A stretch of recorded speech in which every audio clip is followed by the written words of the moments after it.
Thank you guys so much for joining, making yourselves available this morning. I apologize for running late.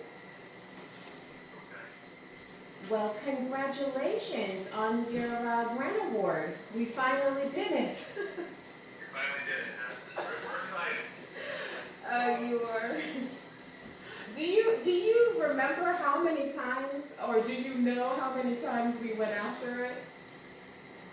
I got to think I've been here close to 7 years since I've been doing it every year I've been there, so probably before. Thank you. Okay, so I may have come in on the third year. I think this was probably our fourth, either our third or our fourth attempt at getting it. Okay. Yeah, yeah. Well, I always say you never give up, you know. You always go after it. 1 year will be your year. And it is. And it was our year. Can you hold on just a quick second for me? Just a quick sec, okay? I'm printing something off the printer and it's giving me like some feedback on the phone, so I want to finish this print job.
All right, thank you so much for holding.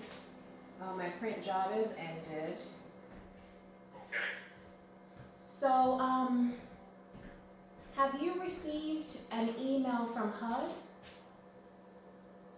Or Not yet, no. not yet? Okay.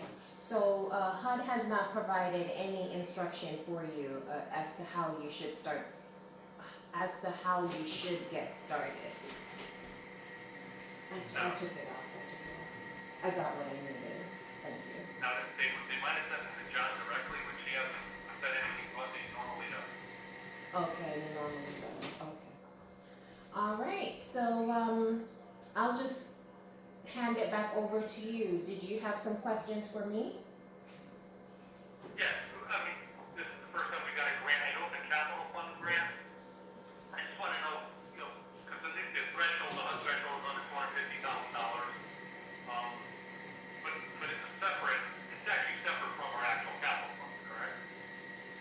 Right. So this grant award is for. So for this grant award, it's for you to purchase and install safety equipment for the public housing developments that we listed. Right. So designated, specific for that, I understand that. And, the normal capital fund process, we have to get an architect and engineer, go out and design, go out to public field bid. I don't believe that's what we have to do here. I believe we just have to go out and get, we can develop the scope, and then go out to bid, the simple bid, and then award to the lowest bidder, right? And that's the part I'm kind of confused on. So it's exactly so. So you want to do it in accordance with how your procurement procedures operate. So I know that for some housing authorities, depending on how large the job is, they have to send out and get multiple bids to review. Or sometimes the executive director can override that based on the amount. So, however your procurement procedures actually work, you just fall in line with that. So, you go out to Okay, bid, however you do go out to bid, you go through your selection process, however you do go through your selection process, and you select the one you want to work with. It doesn't necessarily have to be the lowest bidder, it's the one that you want. The lowest okay, bidder may not be the one you want to work with for whatever reason. right, okay, Compatibility, um, you don't like their work, all different reasons. right. Right. Okay, so see, I'm trying to ask proper questions here. You sent us that information. Um, so once Hunt sends us the email, then the 1 through 4 that you sent us the other day, that's how we just follow that to get everything in? So HUD did Okay, already send that email because that email was sent to all awardees. So it probably got lost in John's so John got it. probably his junk folder or something like that. But Okay, if it got lost in his junk folder, that's no problem. So in the okay, email that Mr. Means sent, and he had an email address at the bottom, you go ahead and send that email address and email and say, on behalf of the executive director, I'm the point of contact for this grant award, or the executing arm for the grant award. Can you please let me know um, if the money was put in locks, because that's where you need to draw it down from, and if they can send you the award certificate, because they're going to send you an attachment that shows you the exact amount that you were given for right, the capital fund. And then these steps 1 through 4, I guess you can ask them to send it to you, or you can just use this email and just go through the steps. okay, Okay. all right. Tony, do you have any questions concerning anything? So the grant, hi Sarita. So Hi. the grant will be available in the ELOC, right? Yes, and it probably is in there already. And whoever manages the e-lock system, just ask them to check to see if us $238,296 was deposited. And if it was deposited, you're ready to hit the ground running because they already gave you the money. So you can start spending Gotcha. it. I'm in the ELOC now, but I haven't seen that available yet. Okay. So is there any more procedure we need to do to let it show up in the ELOC or anything? Yes. So this email, so I have the body of the email that I sent you, but really this email was sent to Mr. Counter and your grant award contract was attached. So the contract it's a PDF that tells you that this money was given to you for capital funds. You need to sign it and send it back because that is your written consent that you're accepting the grant award. Okay, So ask him to check his junk folder or yep, probably, I don't know where it got sent. However, if he doesn't have it, no problem. Just email the email address and say, can you please resend us our award notification email? okay, Especially our award contract so that we can sign it and send it back to you, okay. right? And you That's why can we let haven't the, got money yet, that hasn't been done. yes. Okay. And Just to double check, the email is safety and security questions at HUD.gov? yes, that's it. Right. Okay. Alright, so I think, because when I read all these other things we have to do, it looks pretty more complicated. I think it's pretty simple. We sign this contract, send it back, and we're ready to go. Yeah, We step it into our 5-year plan and all that stuff. right. You sign the contract, you send it back. They put the money in e-locks, and then you start to spend the money according to your procurement procedures. And you spend it on the things that you say you wanted to purchase. Now, I'll answer this question even though you didn't ask it. What if, because you wanted to do lighting, security cameras, fencing, but what if between when we submitted to now, you did do some of those things already, or one of those things already, and then you want to ask the question, well, can I spend the money on other things, or what can I do instead? You can do any safety equipment instead. So any other safety equipment, you can purchase it and install it if you've done something already that you requested funding for, but you did. Or the other alternative is you don't have that need anymore, so you spend the money, you spend as much as you can on the safety equipment that you need, and then you give the rest back. And giving We money. have done some things, we did some cameras, but not a lot, not the whole place. We can add something, right? That's fine, right? Yes.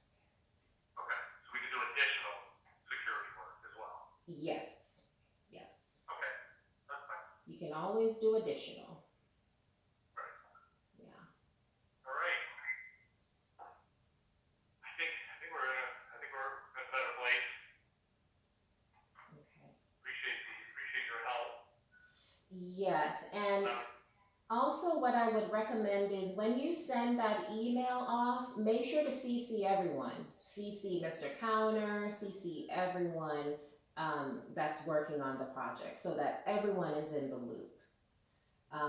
Because sending that, when they sent that email to Mr. Cowner, that's the problem, is there's just one point of contact. So if for some reason that email gets misplaced, then we have no direction to follow. So make sure that you CC everyone so that when they're responding back to you, everyone is in the loop. Okay. Okay. All right. So did we? I'm trying to think of anything else. There's not something popping in. Well, there's some other capital fund grants that are. Did we win your carbon monoxide grant? Yes, we won that one as well. Oh, okay. So there is this. 13,000. Oh, okay.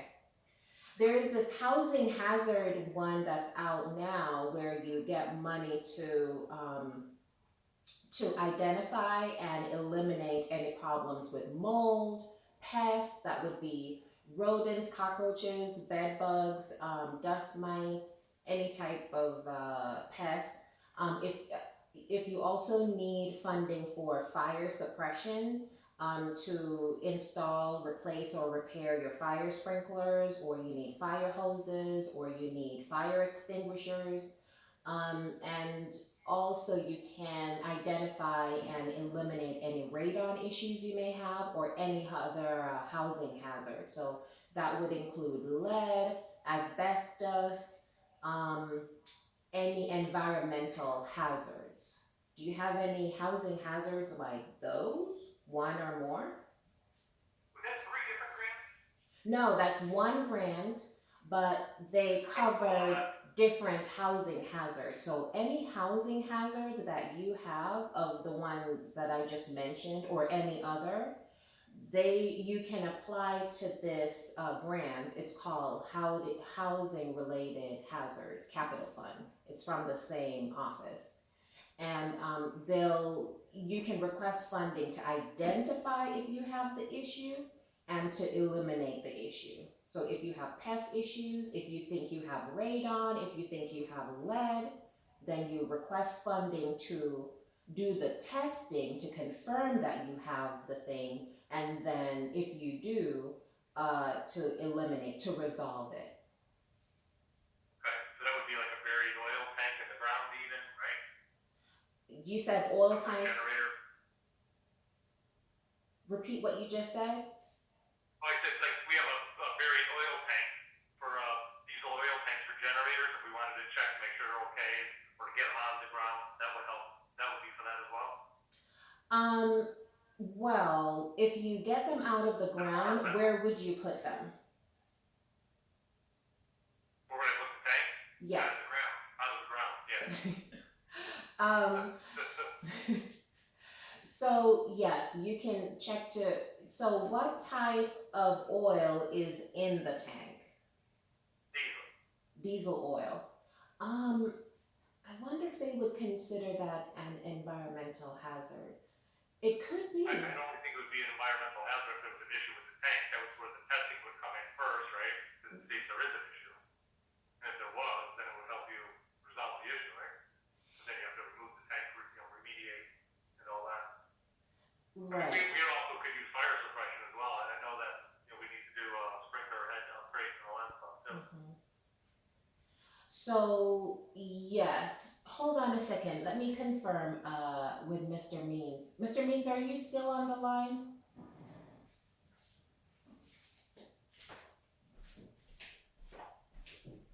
Yes, I'm here.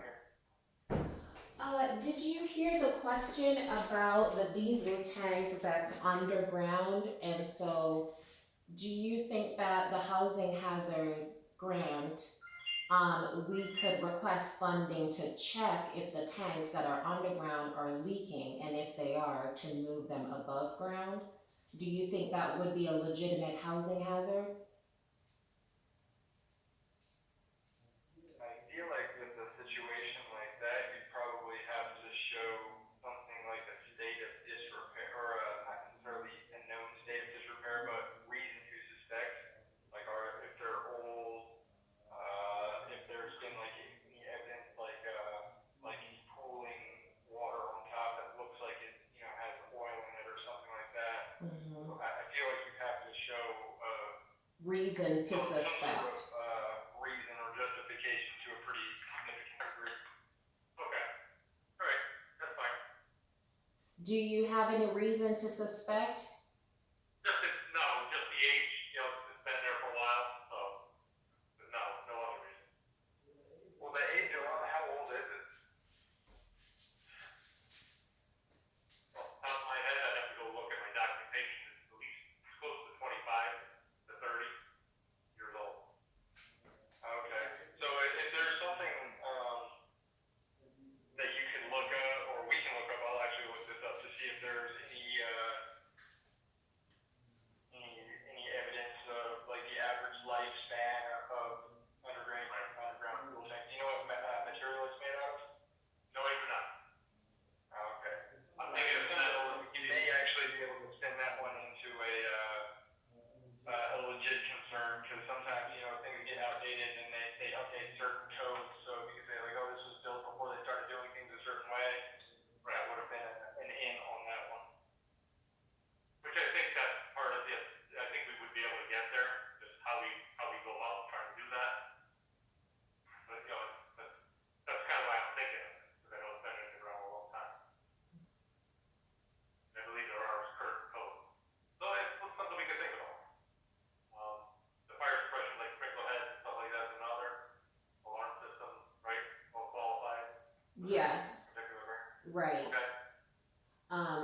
Fire sprinklers, fire alarm systems, yes.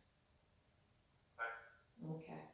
All right, I'll send a grant writing proposal for that one, and if you do want to proceed, you can just sign the contract page and we'll get started. The grant due date is May the 25th, and you can request up to $4 million for that one. Do you have any other questions for us before we go? I think that's it now, but it's reading all that goes. I'll hang up in about half an hour. I'll think of 4 more.